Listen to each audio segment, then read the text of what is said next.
terror in England. Police raid houses as part of an investigation into last night's suicide bombing, while top intelligence officials condemn the concert attack as the president issues strong words. We must drive out the terrorists and the extremists. Budget cuts. Catholic bishops speak out on the president's proposed budget as it's sent to Congress. We're on Capitol Hill with an analysis. And the president in Rome. Air Force One touches down in the Eternal City ahead of his meeting with Pope Francis. On EWTN News Nightly for Tuesday, May 23rd, 2017.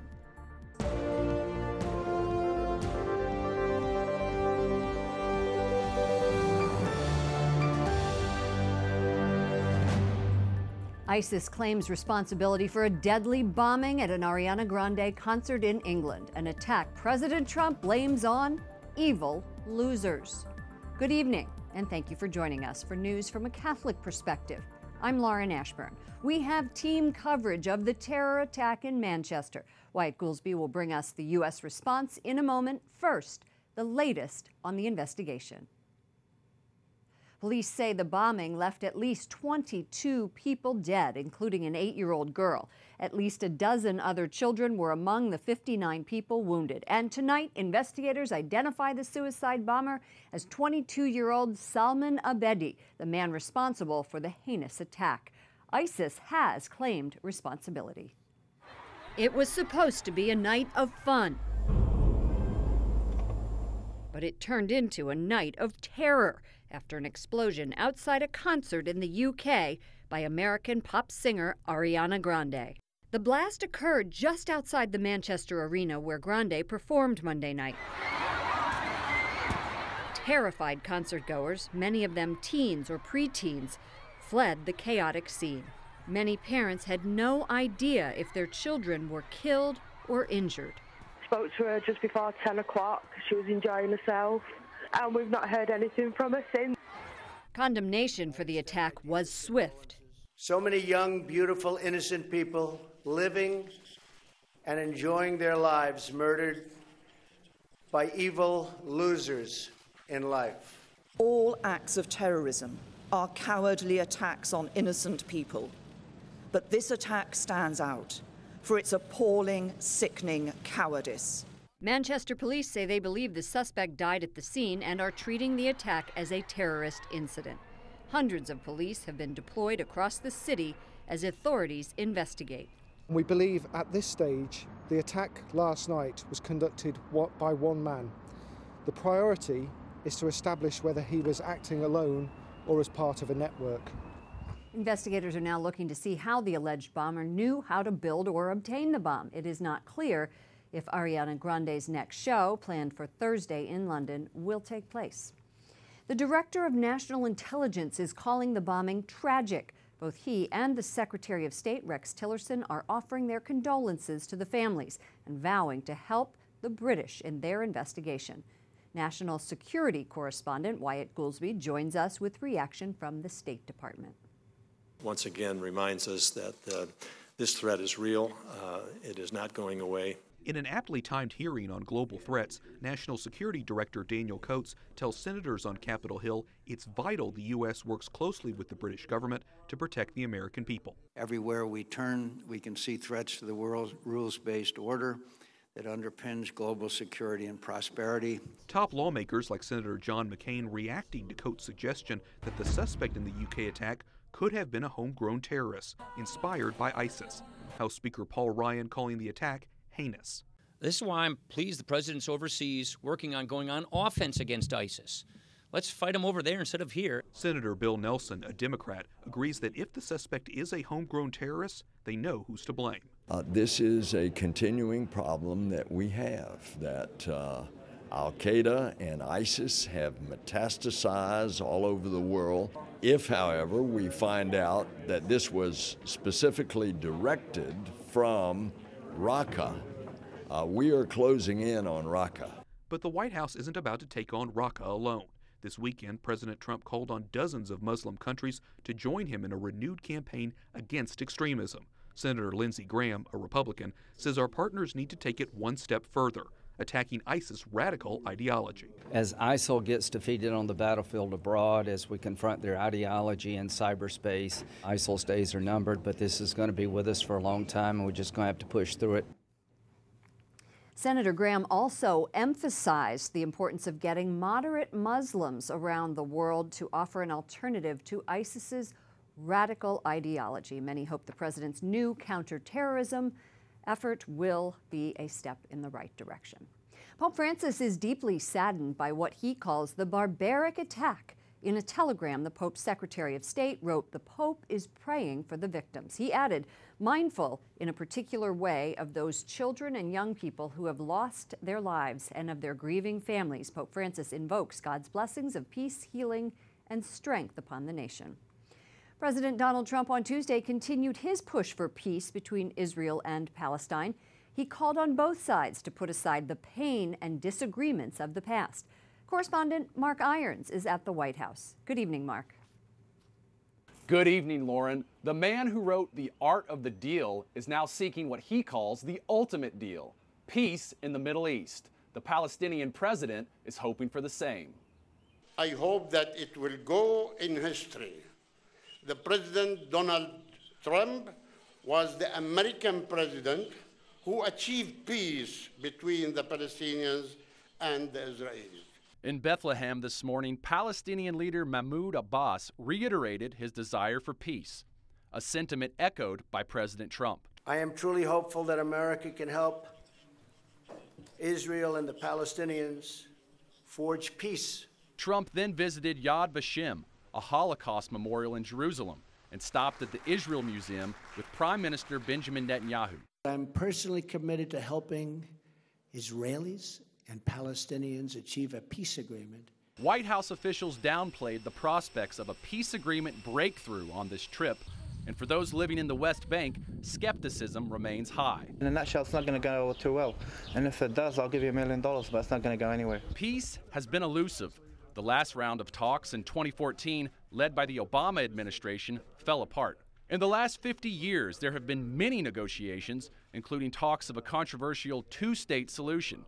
The Vatican has recognized Palestinian statehood, and Pope Francis has met with President Abbas, encouraging peace. As the president arrives in Italy ahead of his historic meeting with the Pope tomorrow, their combined desire for Middle East peace will most likely be front and center. Acknowledging that Abbas wants peace, President Trump conceded that rockets from terror groups Hamas and Hezbollah are being launched into Israeli communities. He says a coalition of partners must be built to stamp out extremism. Lauren? Thank you, Mark Irons, reporting at the White House.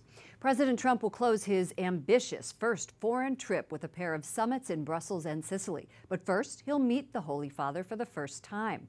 Our executive producer, Susie Pinto, has traveled to Rome. The world will be watching when Pope Francis welcomes President Donald Trump to the Vatican tomorrow. On many issues, the two men couldn't be more different. Francis wants bridges between nations, not the walls Trump is building. On day one, we will begin working on an impenetrable, physical, tall, powerful, beautiful southern border wall. This Italian says it will be the clash of the titans. Mi sembra uno scontro tra titani. But despite their differences, Trump and Francis have a lot in common. They share a populist bent. Both were elected on mandates to reform, and both speak with a simplicity that has endeared them to their bases. They also share a concern for persecuted Christians and the unborn. The two got off to a rocky start during the U.S. presidential campaign. Francis said anyone who wants to build walls is not a Christian. Trump, the candidate, shot back. A religious leader to question a person's faith is disgraceful. But Francis now says he wants to find common ground and will listen to the president. And the White House says Mr. Trump is coming to pay his respects and to hear the concerns of 1 billion Catholics all over the world. And Catholics in the United States will be paying close attention to this first encounter tomorrow morning. The meeting is scheduled to take place at 8:30 a.m. in the Apostolic Palace, and all eyes will be on that meeting. I bet, Susie. You know, Lauren? How is security around the Vatican in wake of this horrific Manchester, England attack. Lauren, security is always tight when a U.S. president visits Rome and the Vatican. After 9/11, it got even tighter, and now authorities are taking every precaution imaginable.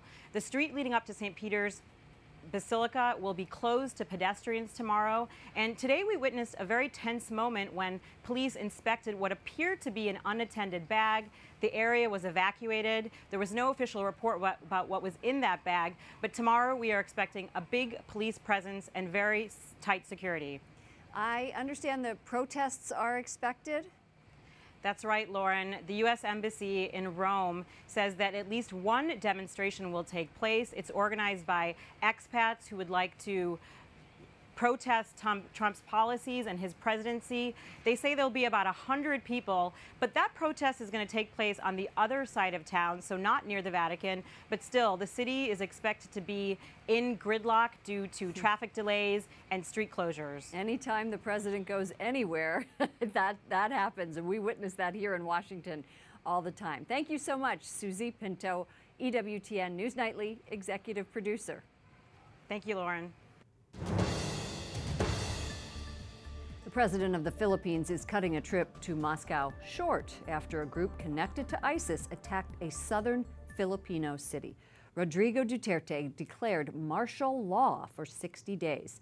Duterte traveled to Russia as part of an effort to realign his country's foreign policy, moving it away from the United States as its longtime ally and closer to Moscow. Relations between the Philippines and the U.S. have been strained over the last few years. Duterte lashed out at President Obama last year after the U.S. reportedly canceled an arms deal over alleged human rights abuses. The Philippines has also strained ties with the Catholic Church. The government is now banning hanging rosaries or religious icons from rearview mirrors.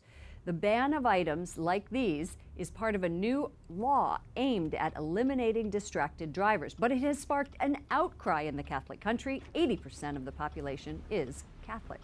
The Bishops' Conference of the Philippines is speaking out about that ban, and you can read more about it at our sister group, CatholicNewsAgency.com. Coming up, $4.1 trillion. How President Trump's budget could affect programs that many Catholics consider crucial. And Russia probe. From Capitol Hill to the White House, new details emerge in the investigation.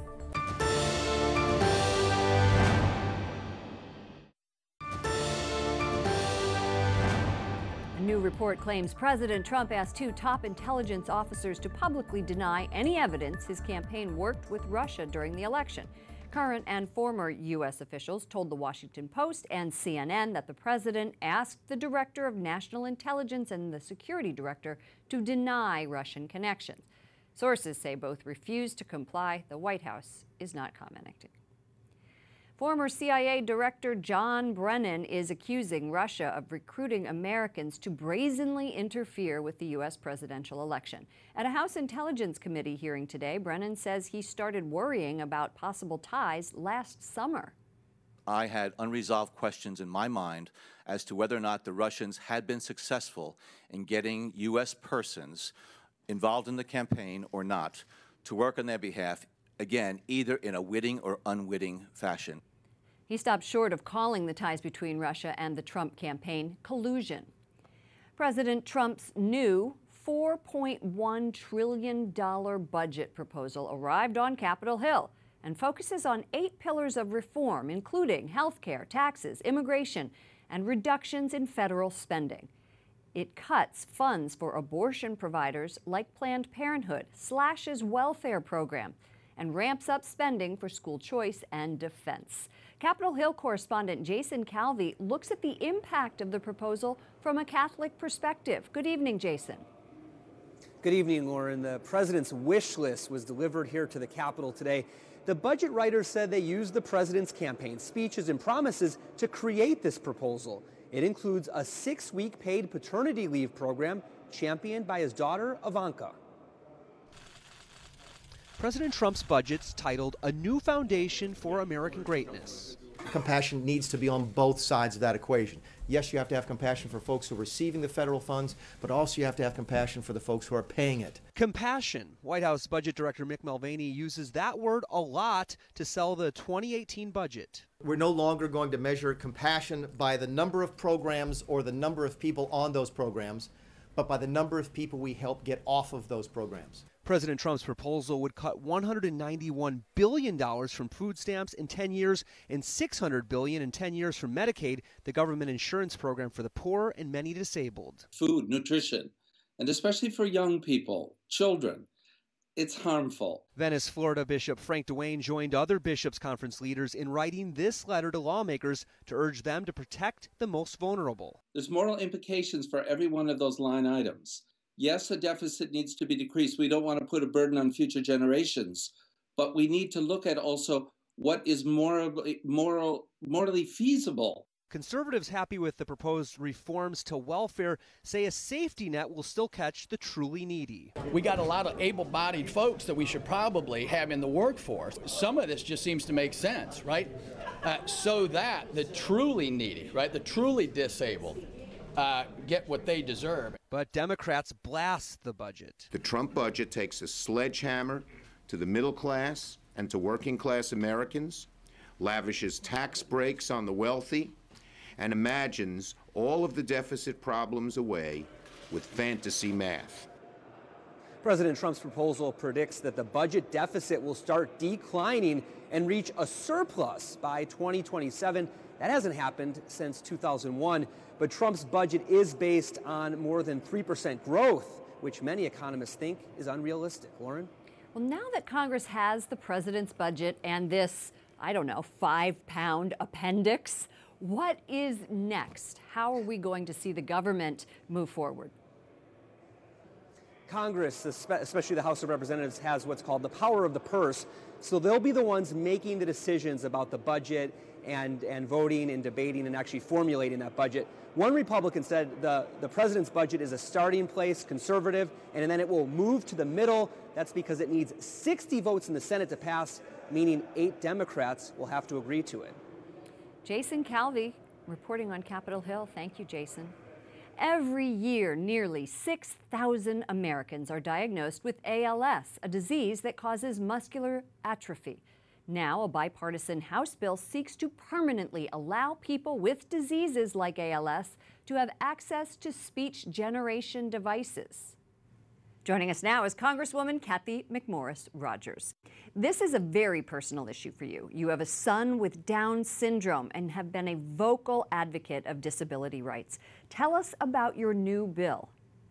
This is legislation, we call it the Enduring Voices Steve Gleason Act. But this is legislation that was really brought to me by a mom, and it happened to be Steve Gleason's mom, in response to regulations that were written by CMS, Centers for Medicare and Medicaid, that were threatening to take away this speech communication device. It just didn't make any sense. It was a bureaucratic rule that didn't make any sense. We went to work on it, got a bill signed into law in 2014. Unfortunately, it expires next year, so now we need to get it permanent. And I'm excited, pleased with all of the support that we've gotten. It's been broad bipartisan support, House and Senate, because I think people recognize that this is just another example of a bureaucratic rule getting it wrong. You recently wrote an op-ed in the Washington Post defending the American Health Care Act regarding pre-existing conditions. And it said, despite what people are saying, House Republicans aren't seeking to strip these protections or anyone's protections away. What are some of the biggest misconceptions about the pre-existing conditions? Well, I'm heartbroken by the misinformation, the false information that I hear, and I've met with so many families and individuals with disabilities in particular that are fearful they're going to have their Medicaid completely taken away and they're not going to have access to health care, and it's simply not true. This is a fundamental principle for me, and it is as we move forward with this legislation to ensure that everyone has that peace of mind, that they will have access to health care and that we do have protections in the law for those with pre-existing conditions, for those that want to renew, ensure that they have that access and it is protected in the law. Kathy McMorris-Rogers, thank you so much for joining us. Representative from Washington. Good to be with you. Thank you. Up next, religious freedom. The editor of Crux tells us how Pope Francis and Donald Trump could work together to help persecuted Christians. And remembering 007, an iconic actor passes away.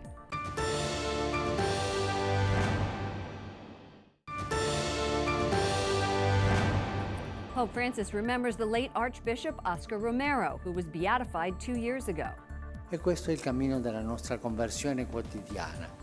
During Mass this morning, the Holy Father recalled Romero's passion for justice. Blessed Romero was killed in 1980 while celebrating Mass. He was beatified in 2015. That's one step away from sainthood. The Texas Senate approves a bill to allow publicly funded foster care and adoption agencies to refuse to place children with non-Christian, unmarried, or gay prospective parents. The Freedom to Serve Children Act says it aims to protect religious liberty.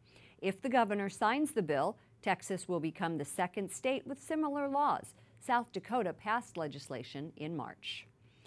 A group of Catholics from St. Louis files a lawsuit against the city. It's over a local ordinance banning employers from hiring or firing people based on reproductive health decisions. The lawsuit says that the law forces employers to go against their religious beliefs by banning employers from hiring or firing a person based on whether or not they've had an abortion or have been pregnant outside of marriage or used contraceptives. Our next guest says President Trump and Pope Francis are the two leaders who can actually do something to help persecuted Christians.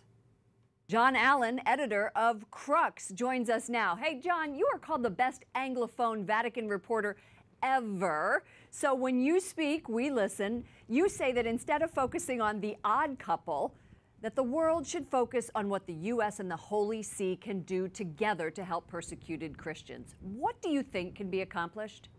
Well, first of all, Lauren, thank you for promoting me to the E.F. Hutton of the Vatican Press Corps. And of course, just rolling out that name dates me, but I think we all know what we're talking about. Look, you know, I think when Trump and the Pope come together tomorrow morning here in Rome, you know, inevitably there is going to be this temptation to focus on the surreal clash of personalities here, right? I mean, Trump, the sort of, icon of American bombast, Pope Francis, the third world man of the people.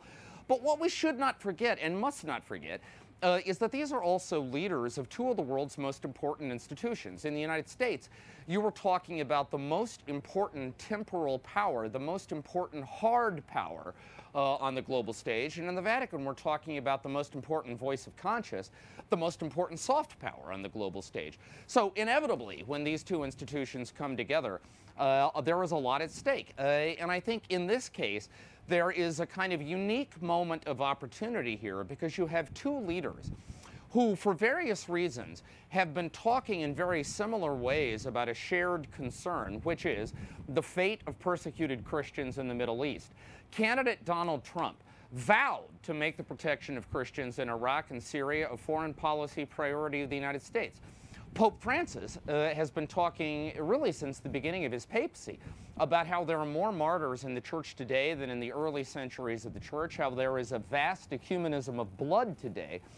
He has been calling for solidarity with these persecuted Christians. The humanitarian aid is not reaching these Christians. In order to reach them, it needs to be administered by the churches. Now, this is a very simple step that a president of the United States could take. In the federal budget for 2018, there is $1.4 billion for relief of victims of genocide. The U.S. State Department has officially declared that Christians in Iraq and Syria are, in fact, the victims of genocide. If some share of that $1.4 billion were to be allocated to the churches of Iraq and Syria, it would therefore reach its intended targets. Right. And this doesn't require an act of Congress. It doesn't require a magic wand. It's something the president could do tomorrow. President Trump has told us at EWTN News Nightly that he is going to help persecuted Christians big league. So, John, I hope that you are right in your assessment and that something concrete does come out of this. John Allen, thank you so much, the Crux editor. Anytime, Lauren. And finally tonight, we remember Bond, James Bond, or at least the longest-serving actor to play the British spy. Sir Roger Moore passed away in Switzerland after a brief battle with cancer. His first film as the famous spy was 1973's Live and Let Die. After his final 007 appearance in 1985, he turned his attention to charity work. He became a UNICEF Goodwill Ambassador in 1991. Roger Moore was 89 years old. For all of us here at EWTN News Nightly, to all of you around the world, I'm Lauren Ashburn. Don't forget to follow us on Facebook and Twitter. I'll see you again tomorrow. Good night and God bless.